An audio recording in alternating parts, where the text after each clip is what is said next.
Hi everybody, it's Nikki and I'm here to do a video I'm probably not going to be able to do, but I'm going to try it. It's not medical advice, probably don't want to follow any steps you see in here. It's part demonstration, part experience, opinion, whatever. And really the reason I was doing it was because a group member of mine in the Honest Exchange yesterday asked for some tips on how not to get air bubbles in her Medtronic Reservoir. And I realized that's something I can do because I've been doing that for years and years. And what was interesting about it was that she's coming from the T-Slim, so Melanie D, because I guess we're anonymous now. She had mentioned something about coming from the T-Slim and how she used to have to get the air bubbles out at a different time. So it made me realize that part of what's difficult from with transitioning from one to the other is when you need to get the air bubbles out. So since I think I can still remember how to do the Medtronic, I thought I would show that process and then attempt to do back-to-back, which means what's going to happen, I'm going to get confused on all of it and not be able to do any of it, and that's probably what's going to happen, but that's okay. So I will start with the Reservoir because I'll start with the Medtronic because that is the request. So basically the question was, how does she fill her reservoir with insulin without getting air bubbles?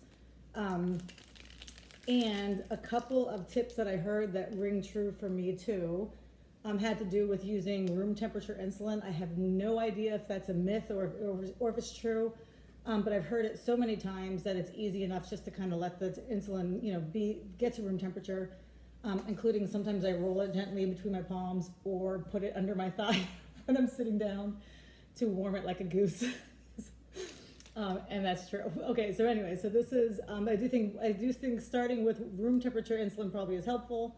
I also, and this is the same thing that Anita Wolf said, is do everything really slowly. When it comes to kind of, pulling the plunger and everything else, doing things really slowly, that seems to help kind of minimize the amount of bubbles that are present. And then the last one was tapping, and that's a big one. Okay, so for the Reservoir, for the Mini-Med, I will, first of all, start off by putting however much I want in my reservoir. I'll fill it with air, how much I want in my reservoir.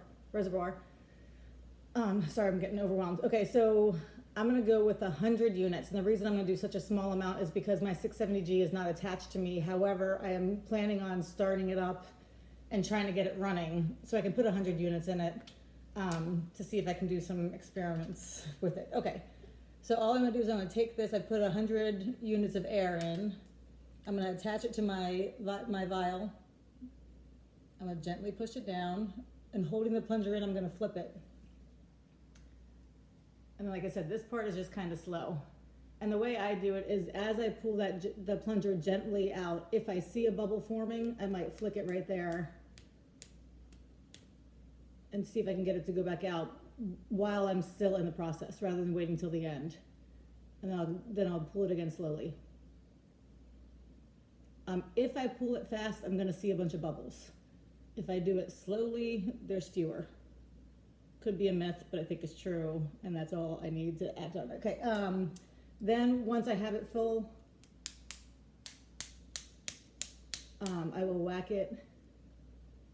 I should have worn my glasses. I can't tell if that's the vial or the bubble. I think that looks pretty good. And then I would just pull it off. And that is a reservoir with no bubbles. That was really simple. Now, if I had bubbles when I attached my Mio or whatever infusion set, then I would tap it again and I would kind of gently try to push, plunge some of the bubbles out. I'm making that part up because I can't remember what the 670G looks like. But I'm just kidding. That is kind of how it would go. Okay, now this is the part that's gonna get me all confused again because this is new to me.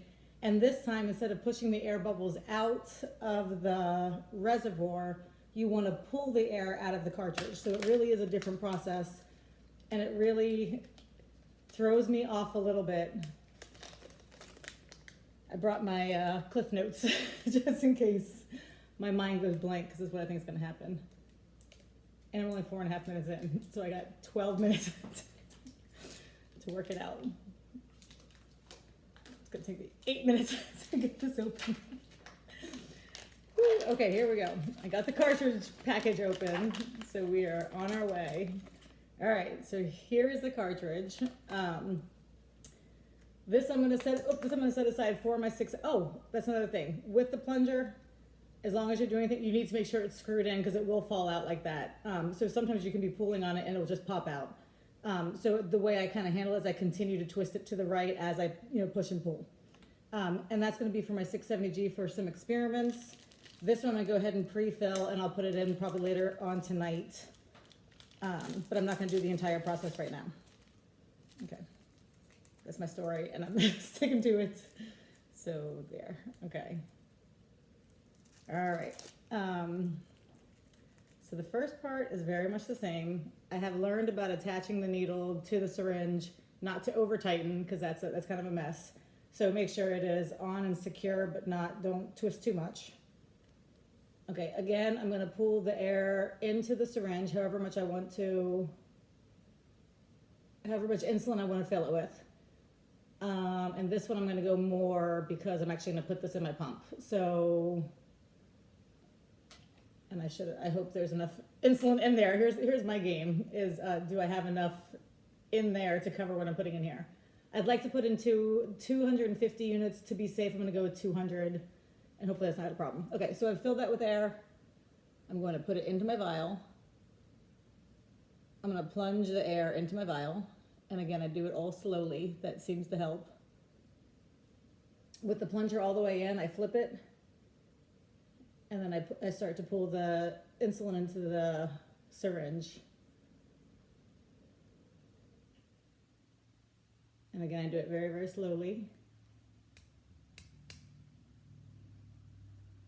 I can see a couple bubbles there at the top.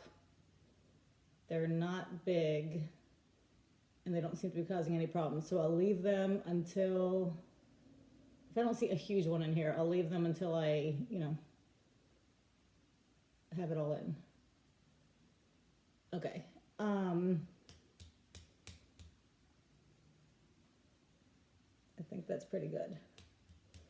Okay, a couple of really small little bubbles at the top, but for the most part, that's full and no bubbles. All right, so I'm gonna flip it back over again, pull out my syringe. This is the part that's very different. I'm going to insert this into the little white hole. It will not go all the way in. I guess supposedly every now and then they do, which I actually think is because it's maybe off to the side, but I don't think it's supposed to. Oh, that's very funny. That one went right, sunk right to the bottom. So we'll try it again. Yep, there we go. Okay, it stopped right there. I had one sink to the bottom before. I did remove it and put it back into the center and it stopped like that. So I don't know if it's okay if it sinks to the bottom, but I've just, put it back in where it's supposed to be. Now, instead of injecting it in, I'm going to pull the plunger all the way out so that the bubbles are coming in to the syringe. Pull it all the way to the top. And you can see there's a whole bunch of air right there. And then I'm supposed to let it go. Okay, and now I'm gonna check because now I'm nervous that I'm doing this the wrong way. No, I'm not doing this the wrong way. Okay, so, right, yes, I've released. Okay, now I'm gonna go ahead. How does that feel wrong? I pulled it. Yes. Oh, that's why, okay. And this is the part, I'm looking mostly because I'm nervous because I'm doing this now because I've been doing okay with it. But I am looking because it's different than what the reservoir change was for the Medtronic. Okay. So it does show once you have it upright to gently pull the plunger again to let all of the air get to the top of it. That's the part that's different. And I think I maybe even skipped that step a couple times on my last few changes, but it does definitely make it easier. So we'll go ahead and include that in the next few changes. And then all I'm doing is plunging until I see the insulin at the top. Whew, all right, and that would be it, except for, then we're gonna put the insulin in the cartridge, which was the whole point. Okay, so I'm going to put it back in and gently fill the cartridge. And I do like how that last part was very calm, like I had any idea what I was doing the entire time. And then pull it out, and that is the cartridge fill. that's it. I will put this in my pump later on. I actually don't need it quite yet. And that was terrible, but it really is the difference between the two things, and it's why this one, I've done this reservoir fill for 12 years. So this one doesn't quite feel right, but it's getting much easier when I'm not in front of the video thing. And I'll also just show you guys really quickly that this is the difference between the Mio and the AutoSoft, and you can see they are almost identical. So that was kind of cool too, because they're quite easy to transition from one to the other. That's it. Maybe I post, maybe I don't. Thank you for watching. I hope you have a great day. Bye.